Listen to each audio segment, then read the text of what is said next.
Apmg Change Management Practitioner exam. This is the sample exam questions. A little bit about One World Training. One World Training is a global training, business simulation, and training company based out in the US, UK, Netherlands, India, and several other parts of the world. We provide training in IT, business management, project management, ISO standards, and several other frameworks for both individuals and organizations. We offer courses in different ways.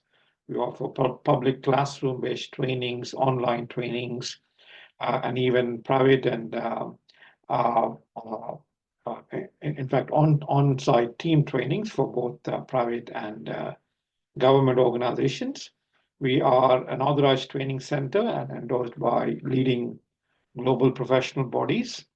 And a few of our endorsements are on this particular slide.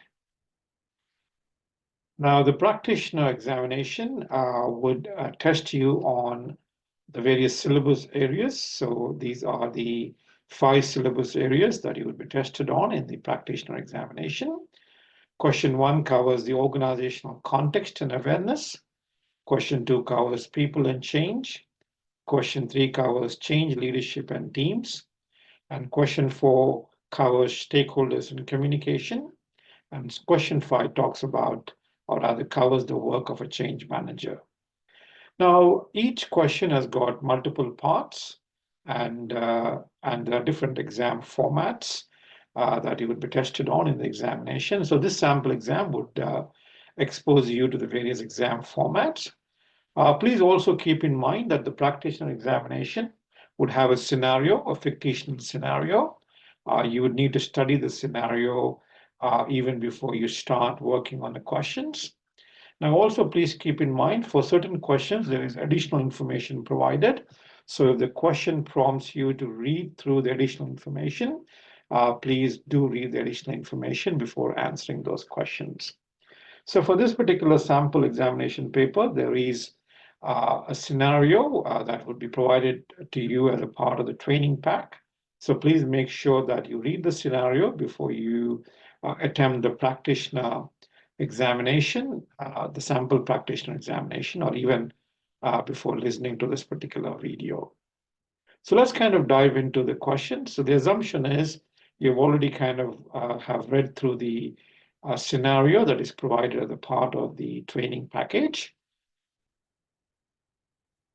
Now, syllabus area number 1 covers organizational context and awareness. So part A would fetch you 4 marks. So here are the 4 questions in part A. So this is one examination question type wherein they would give you 2 sets of columns, and they would ask you to match the elements in column 1 with column number 2. Now let me just read the instructions up on the top. Answer the following questions about the principles of co-design as defined by Emma Blomkamp, which should be introduced to participants at the start of a workshop. Column 1 lists the description of the co-design principles. For each description in column 1, select from column 2 the relevant principle to which it relates. Each selection from column 2 can be used once, more than once, or not at all. So I would kind of request you to, at this moment, pause the video and perhaps take your time in matching the elements in column 1 to elements in column 2. And I would kind of give out the answers for you. The answer for the first one, the aim is to create new ideas and approaches and accept that some will work and others will not. This could be mapped with E, adaptive. So co-design is about trying new approaches. Trial and error and feeling your way are important parts of the process. So the first one is E. The second one is mapped to D, which is respectful. As in all facilitated workshops, the input of all participants is valued and has equal standing. So the second one could be mapped with D. The third one, could be mapped with C, participative. People are involved as active participants with meaningful input throughout the process.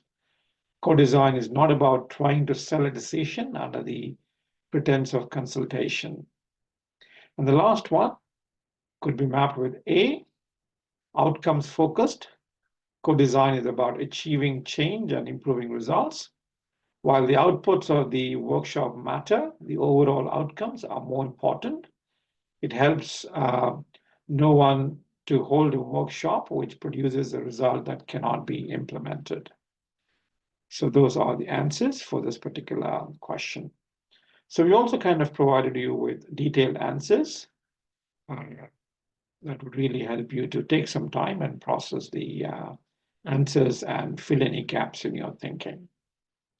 Moving on to part B of question number 1. Answer the following questions about the continuous change management cycle. Each question includes only true statements about the change program. Now, again, this is related to the scenario that I was kind of talking to you about earlier on. But only 2 statements are relevant to each specific step on the continuous change management cycle.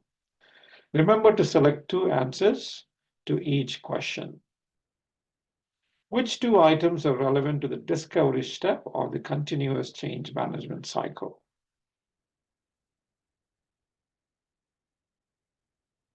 The correct answers are A and E.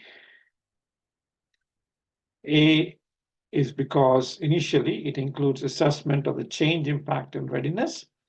Later, it includes assessment of how effective change management interventions have been, assessing the reactions of affected and unaffected stakeholders, and looking at implementation.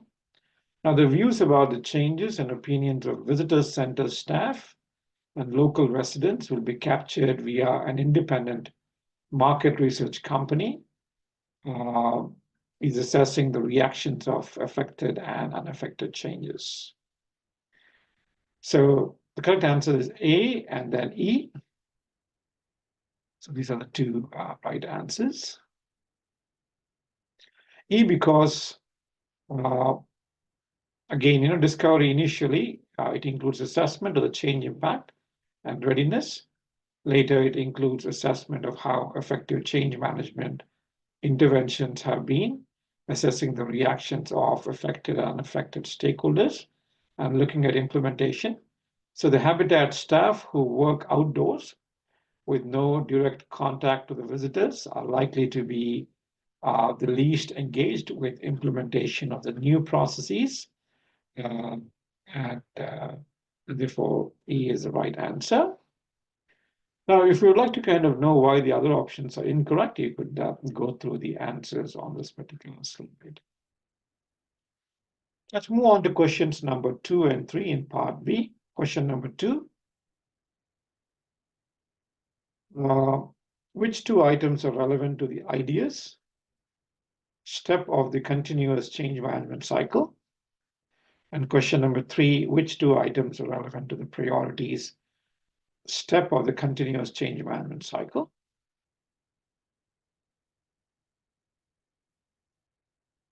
The correct answer for the second one is B and D.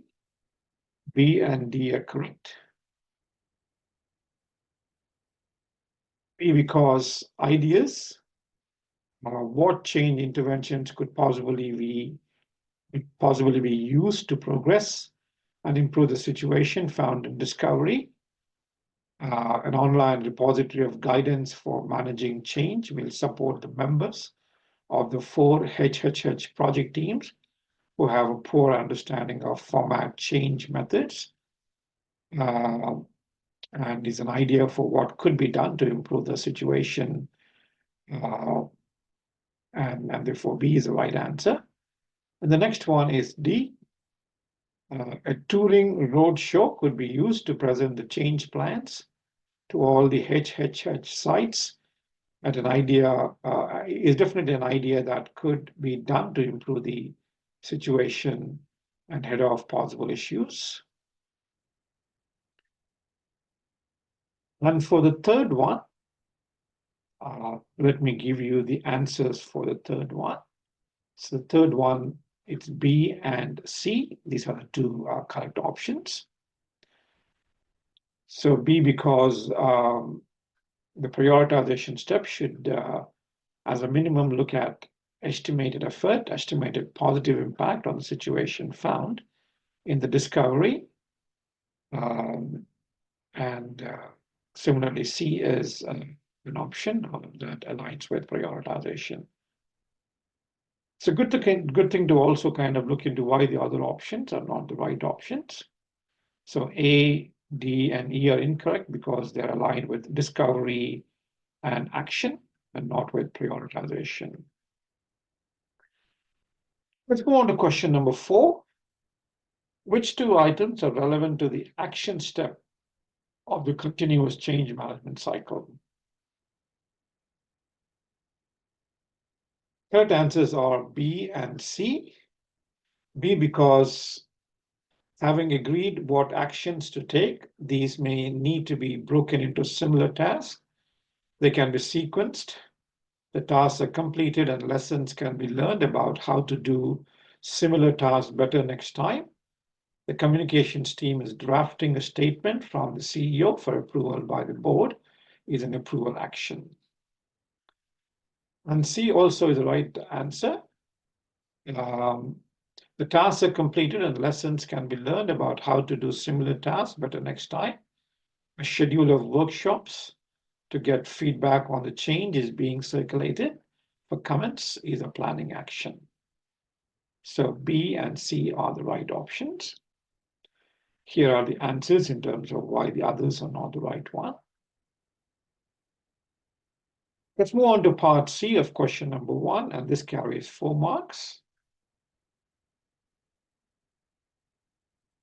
Now, using the description of the change program given in the scenario, answer the following questions about using the Canavan framework to understand the context for change and assessing the patterns of organizational change. Question number 1, using the Canavan framework, which reason explains why the property and office review could be classified as a simple situation? The correct answer is D, kind of explains why the property and office review could be classified as a simple situation. D, because there are relocation, best practice, and frameworks available would make the property and office review a simple situation. Obvious or simple is where the situation is stable and well understood. The relationship between cause and effect is clear, and the situation is amenable to rules, processes, policies, and best practice approaches. The second one, using the Canavan framework, which reason explains why the cultural change project could be classified as a complex situation? And the answer for the second one is A. So here we have a detailed description of the answer. Any attempt to change the culture may have unknown effects on the organization. Describes as a chaotic situation. Chaotic is where major cause and effect relationships are unknown and may change. The situation and its future are unknown. Immediate action is often needed, but the results are unpredictable. However, these results might help to clarify aspects of the situation. B, C, and D are incorrect because they could be kind of mapped to another X aspect of the Canavan framework. Let's move on to question 3 and question 4. Which is the best reason why a planned approach should be adopted to manage the property and office review? The correct answer for the third one is A. The affected staff will need a clear timeline and well-defined schedule of activities. And it describes a planned approach. Typical examples of a planned change is the relocation of offices, system changes and compliance with new legislation. Plan changes will have a clear beginning and end point, be highly structured, associated with a well-defined plan or list of tasks, and is usually driven from the top, although may consult widely at all levels to get best results. And the fourth question reads, which is the best reason why an emergent approach should be adopted to manage the culture, to manage the cultural change project? So the correct answer is, let me just flash the correct answer for you. So here is the correct answer for the third one, which we already talked about. The correct answer is A. And the correct answer for the fourth one is D.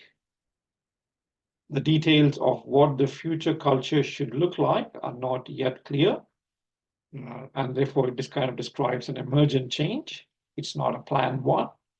Typical examples of an emergent change is a drive to improve customer service or costs, or quality, or changes to culture, attitudes, and behaviors. Emergent changes will have clear direction, but the endpoint may be a little fuzzy. It could be a bit less unstructured, less structured rather, evolving as it goes.